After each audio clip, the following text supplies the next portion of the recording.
G'day guys, thanks for tuning in for another episode on this XB Coupe build. So we're back into it and we're basically, looks like we're on the home stretch as far as fabrication goes. So let's just have a bit of a look and see where we're up to. So I've already got the front aprons welded in on the engine bay, and they are fully welded around the outside, at least three sides. The front is plug welded to the radiator support. And what we're going to be working on next is these rear aprons, which are probably going to be slightly more difficult, only because of all the obstacles we've got to go around. And I've also got to make it somewhat accessible from the wheel well, because there'll be things like fuel line, brake line, wiring harness, etc., which has to go through the apron, and as far as wiring harness goes, then through the firewall. See that hole up in there, and then fuel and brake lines go down through that gap, through that cavity. And so, yeah, well, just slightly more difficult, a bit more of a challenge, I guess. So I'll probably make some sort of access panel in the wheel well to be able to get to that stuff, and then also there will be a hole cut in the apron, but I'm not going to cut it just yet. I'll cut it later once, you know, I've got everything sort of worked out as far as where the lines have to go. At this stage, anyway, that's what I'm thinking. So anyway, we'll jump right into it. And thanks again for watching, and hope you enjoy it. Alright, so I'm starting on the passenger side, and because I want to make an access panel, I'm going to have to remove a few things. So originally I'd made this panel here, and probably been a bit of guesswork went into it. It doesn't quite match the new apron I've made in terms of this profile, so I'm going to go ahead and whack that out. So that's this particular part here where the three X's are there. That's got to go. And then this particular part here, which is made out of slightly thicker metal, it's probably, I don't know, 1.5 or 2 mil. Originally that would have been plug or spot welded directly to the firewall of the Falcon, and we don't really need it anymore, because if we come around here and have a look, you can see our firewall is significantly further back, and it's got a similar style panel right there. So we don't actually need that anymore, apart from just being a shield. So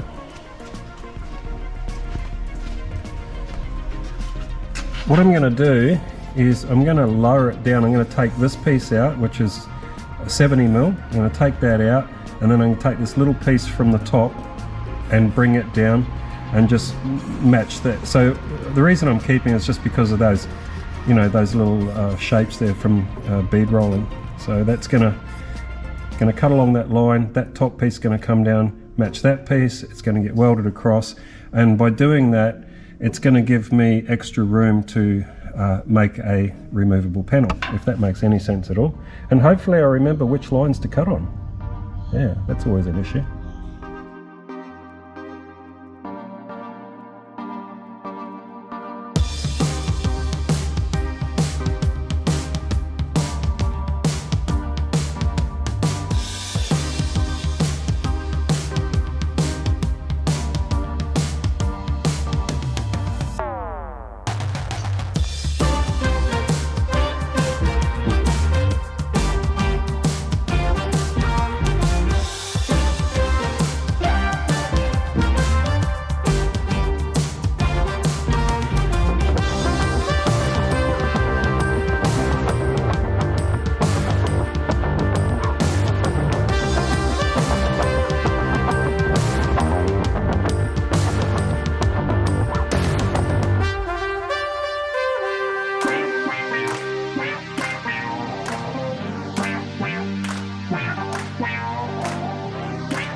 Okay, so I've made up a frame here, and I ended up just using 1.2 gauge, just because it's easier to work with.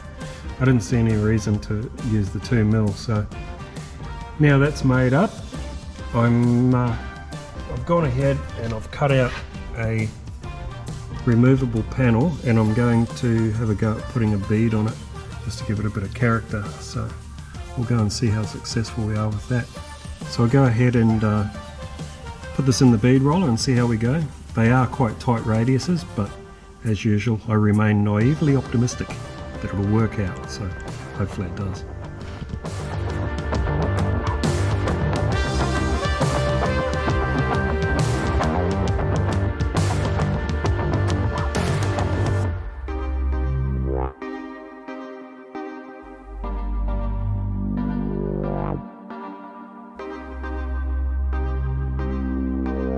Alright, been through the bead roller and turned out okay. I've sort of goofed up a little bit, got a few extra lines in it, but that's fine, I'll be able to fix them up later. So with that there like that, now I need to work out my holes. So I want to try to get the holes for the bolts fairly evenly spaced, so I'll go ahead and I'll work all that out, punch the holes out and mark that part there, and then remove it and weld some nuts on the back.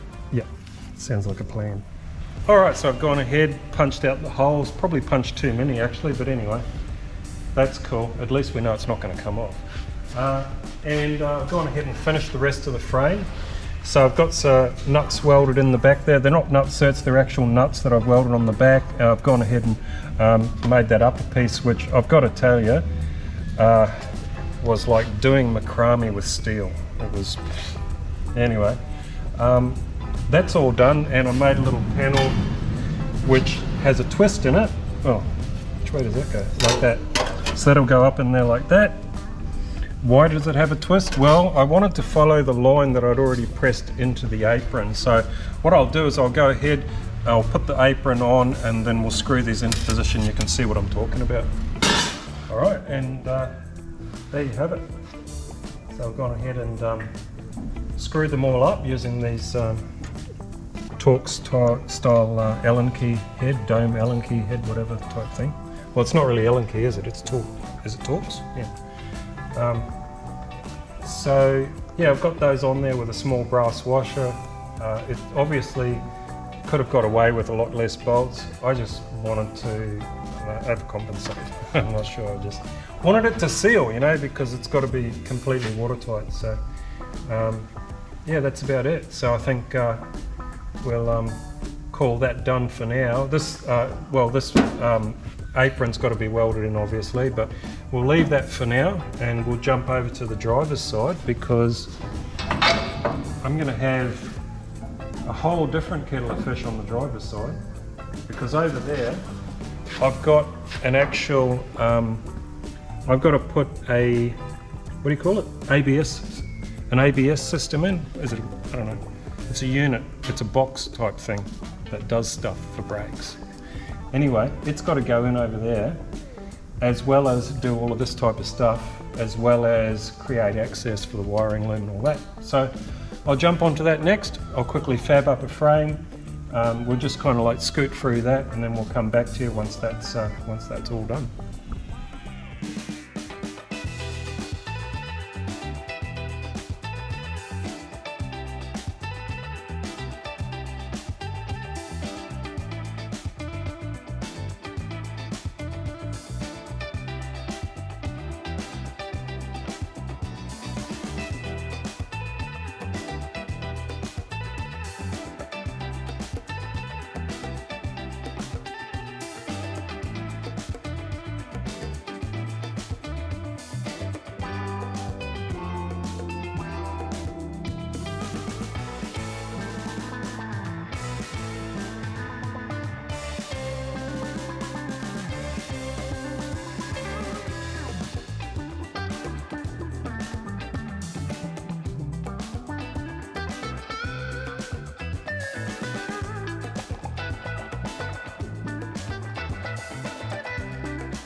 finished the frames for these access panels and got them all primed, and next thing is to weld in the aprons.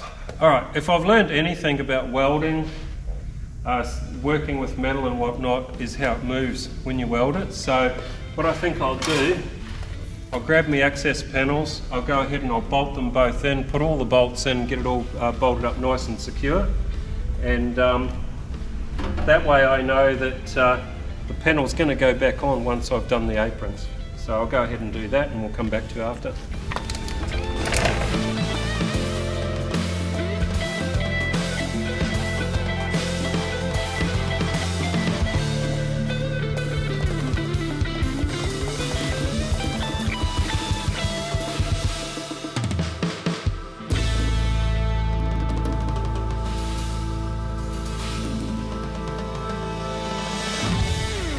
Alright, so getting ready to put the aprons in, and I thought to myself, wait, I need to try the ABS and make sure that everything fits. So that's what I've done. I've gone and bolted the ABS unit in, and what I think I'll do is I'll go ahead and fit the brake booster and master cylinder and put the hoses on, you know, and just kind of like double check everything. So that's what we'll do. And whack it on, see how she looks.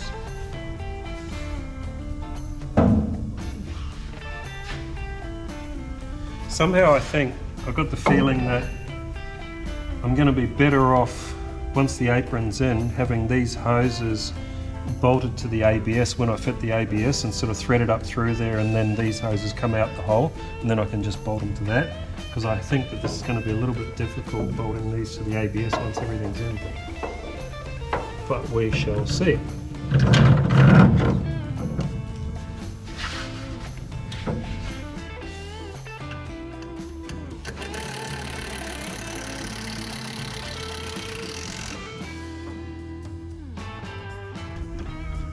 I may need to, yeah, this is just not going well.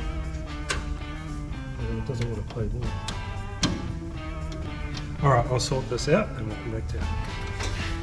Alright, got through that little hurdle. It was just being really difficult, you know, to try to get it on, so I just took it off there, put that end on first and then put it back on there. I don't know if I'm going to use these in the end. I may end up going for more of a sort of a fully flexible setup. So for now we'll just leave it at that.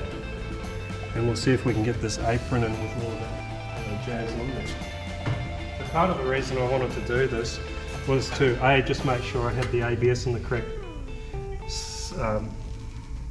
place, but I also wanted to see if this cutout was right. So it doesn't look like I'm going to get it in there.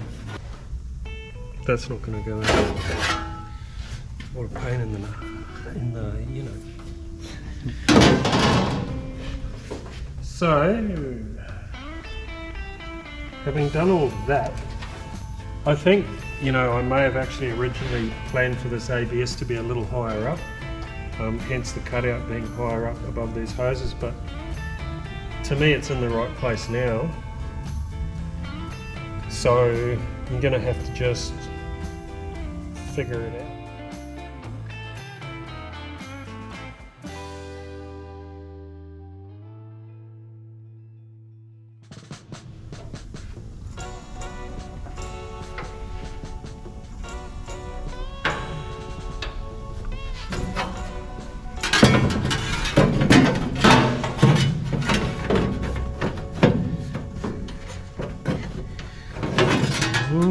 No. So yeah, there's no way that's going to go right. So I'm going to have to chop that out more. I don't like this job, I want another one. Alright, I'll take the ABS unit out. I will first of all figure out where those pipes go with my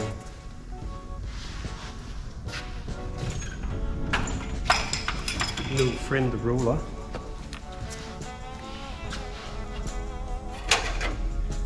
So they're pretty much, they're on the line basically. They're in, let's just say they're on the line. Get this out. Come come on now.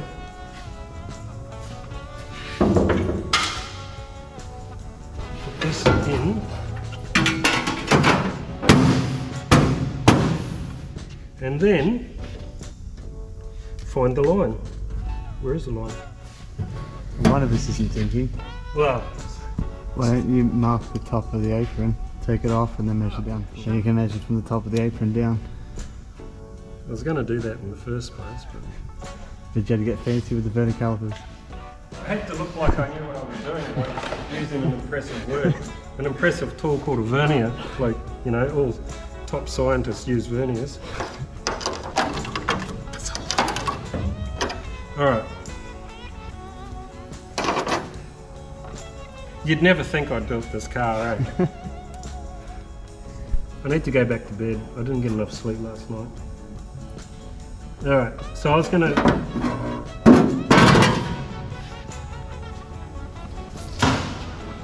So, from that line I was gonna drop 20, right? We'll call that 50. Okay.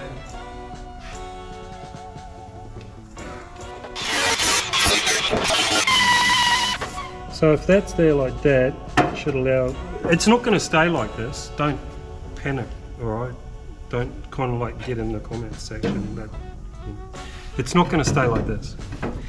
I'm just trying to work out where my opening needs to be, and then I'll work on it after that. So I'm not going to leave like just a thin edge. I'll probably, you know, have sort of like something in there, you know, to make it not sharp, like blunting it kind of thing. Like a solid steel dowel or a bit of box section or something just to go around, if you know what I mean. Okay.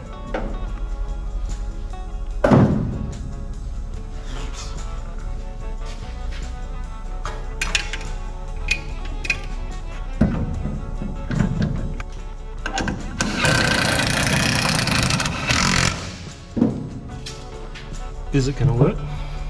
I hope so. Yes, no, what? Maybe. Is that the right hose? Does that hose go there? I think they go the other way actually. What? I remember brown goes to the back and green goes to the front. Oh, it's all marked and that was smart. I took note of that. So we have minimal clearance, but we have clearance. We can basically just lower that down a whole heap, I think. So I'll probably just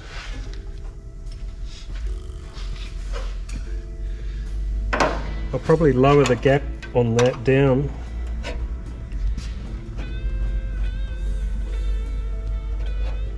Something like that, maybe. You know what I mean? But I just have a feeling that I'm probably going to have to swap these out. Like